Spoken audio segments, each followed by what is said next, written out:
నమస్కారం అండి. మీ పేరు? నా పేరు శిరీష అండి. ఇదేంటండి ఇక్కడ జనవాణి కార్యక్రమానికి మంగళగిరి పార్టీ ఆఫీస్కి వచ్చారు, జనసేన పార్టీ ఆఫీస్కి. ఏంటి మీ సమస్య ఏంటండి? మా సమస్య ఏంటంటే సార్, మేము ముందు రెగ్యులైజేషన్ అవ్వాలి. మేము 2007 నుంచి మేము సెకండ్ ఏఎన్ఎంస్ గా పనిచేస్తున్నాము. ఏఎన్ఎంస్ అనేది 3 కేటర్లుగా ఉన్నారు. పర్మనెంట్ ఎంప్లాయీస్ ఉన్నారు, ప్లస్ సచివాలయం ఎంప్లాయీస్ ఉన్నారు, సెకండ్ ఏఎన్ఎంస్. మేము ఏంటంటే మధ్యలో వచ్చాం. పర్మనెంట్ ఎంప్లాయీ కి సచివాలయం ఎంప్లాయీస్ కి పర్మనెంట్ సాలరీస్ వస్తున్నాయి. మాకు వచ్చేపాటికి ఏంటంటే పర్మనెంట్ సాలరీస్ లేవు, కాంట్రాక్ట్ సాలరీస్ లేవు, ఎంటీఎస్ సాలరీస్ లేవు. మాకేంటంటే మినిమం ఎంటీఎస్ వర్తించాలి. నెక్స్ట్ అదే ప్రాసెస్ లో మమ్మల్ని రెగ్యులైజేషన్ చేయాలి. సీనియారిటీ వచ్చి 18 years గా చేస్తున్నామండి.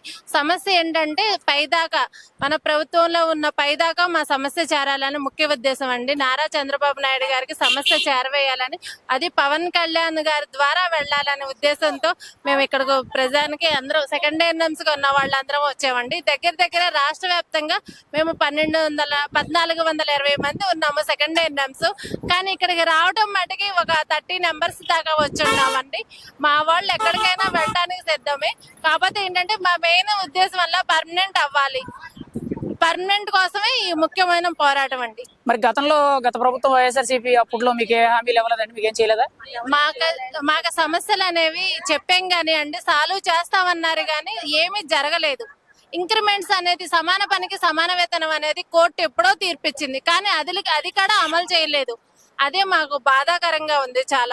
చాలా ఇదిగా ఉంది. ఎందుకనంటే మాకు ఎంటీఎస్, మేము రూరల్, మా కాంట్రాక్ట్ విధానం వచ్చేసి ఏంటంటే ఓన్లీ గ్రామ లెవెల్లో మండల స్థాయిలో జరిగింది మా జాయినింగ్ ఆర్డర్స్ అనేది. కానీ ఇప్పుడు ఏంటంటే డిప్యూటేషన్ కింద మమ్మల్ని రూరల్ లో ఉన్న వాళ్ళని అర్బన్ అని, అర్బన్ లో ఉన్న వాళ్ళని వేరే ప్లేస్ అని, ఎక్కడ వేకెంట్ ఉంటే అక్కడికి ఆల్రెడీ వేసేసారండి. కానీ శాలరీ ఇంక్రిమెంట్స్ లేవు, కనీసం హౌస్ అలవెన్స్లు కానీ, మాకు ట్రావెలింగ్ ఛార్జెస్ కానీ, టీఏడిఏలు కానీ ఇలాంటి ఏమీ లేకుండా అసలు అట్లా వేయటం వలన మేము చాలా ఇబ్బందులు పడుతున్నాం.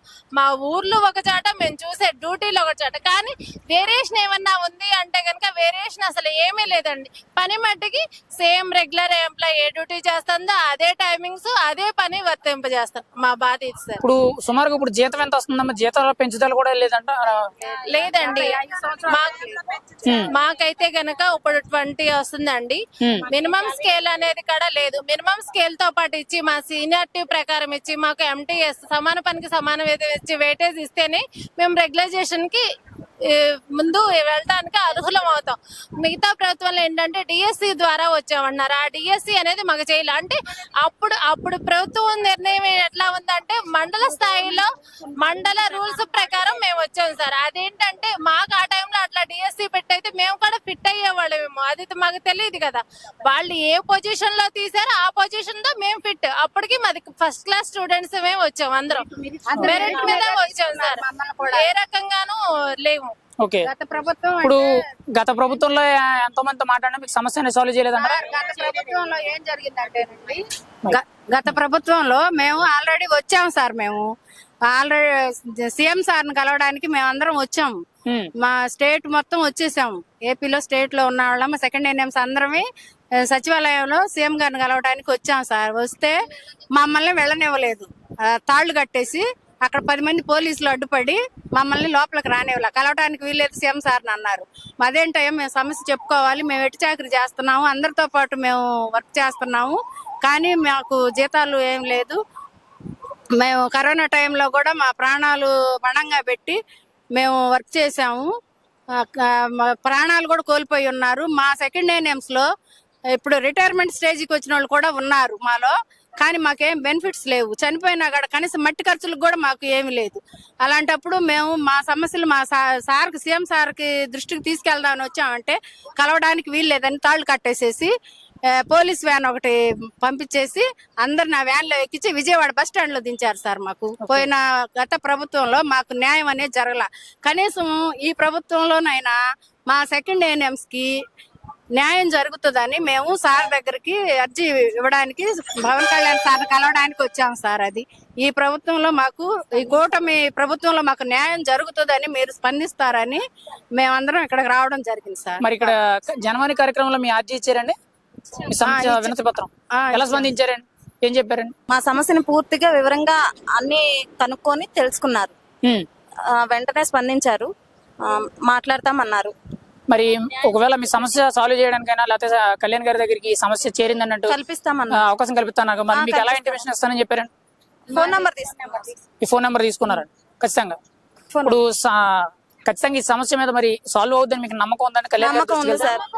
ఉండబట్టి మేము రాగలిగాం సార్. లేదంటే మేము గత ప్రభుత్వం లాగా తాడు కట్టేసి వెళ్ళమంటే మేము వచ్చేవాళ్ళం కాదు సార్. అసలు మాకేదో ఈ ప్రభుత్వంలో మాకు న్యాయం జరుగుతుంది అనే మాకు నమ్మకంతోనే మేము ఏం తినకోకుండా కూడా ఇప్పటి వరకు వెయిట్ చేసి ఇప్పుడు దాకా ఉన్నాం.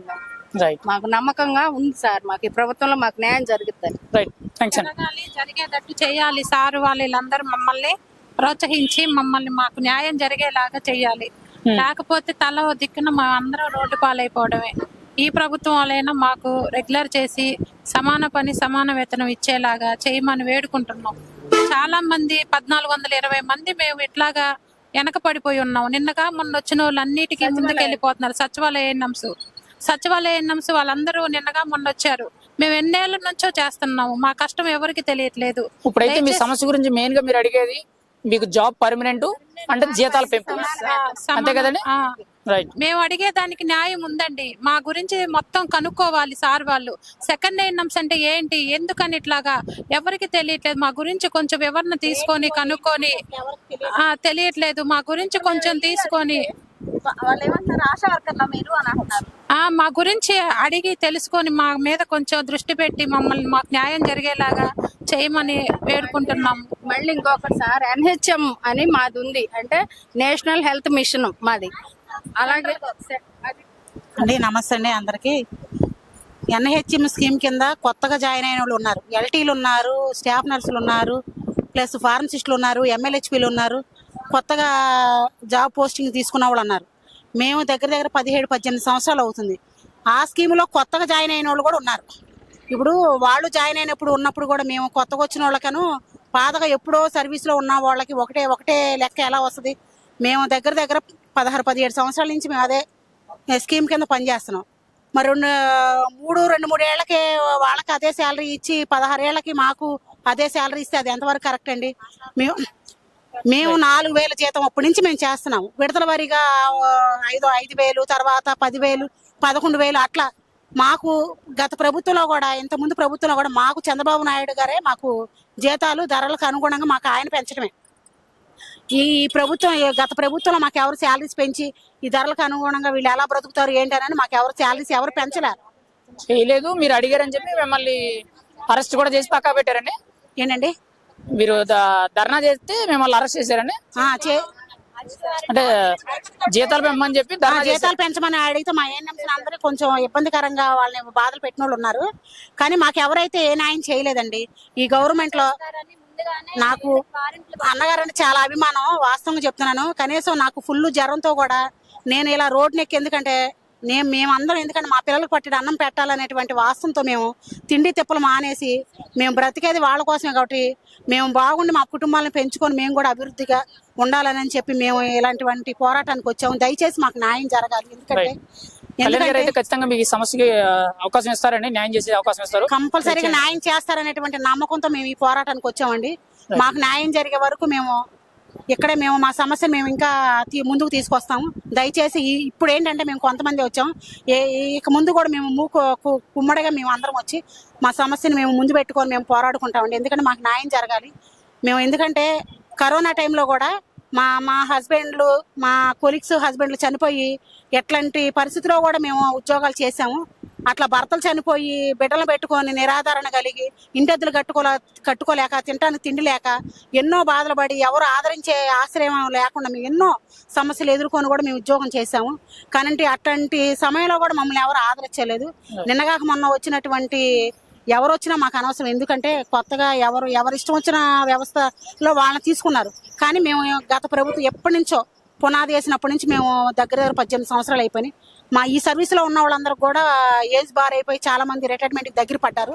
కానీ మాకు న్యాయం జరిగించి మా బిడ్డల భవిష్యత్తుకి మీరు మంచి పురోభివృద్ధిగా మీరు ఒక పునాది వేయాలని నేను సదా మీ పాదాలు పట్టుకొని కోరుకుంటున్నాను.